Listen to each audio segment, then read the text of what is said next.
In this video, we will see how not to mix devant and devant. So in fact, it's not the first time that we have this type of video with the same word. In that case, it's devant, and this word can have several functions, several roles. So devant can be used as a preposition, or then it can also be used as an adverb. Donc devant comme préposition ou devant comme adverbe.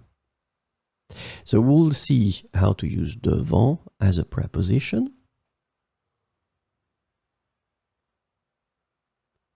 Je vais me garer juste devant la maison.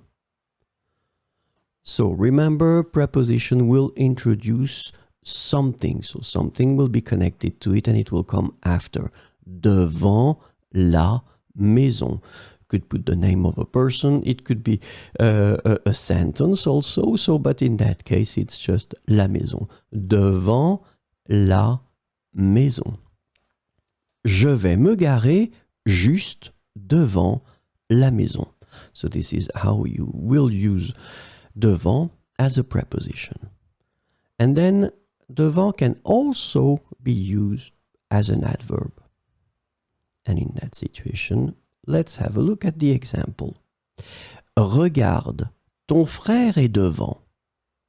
So remember, we saw that previously, devant as an adverb, in fact, the adverb doesn't introduce anything. So basically, you can have things that will be after, not in that case, but still it would be possible, but it would not be introduced by devant. That's the thing. Devant will be like that as an adverb, and it's only connected to the verb.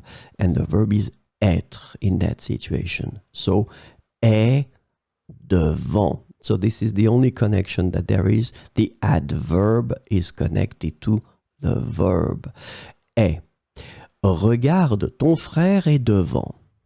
So remember, devant can be a preposition or then it can be an adverb, and you will use them quite differently.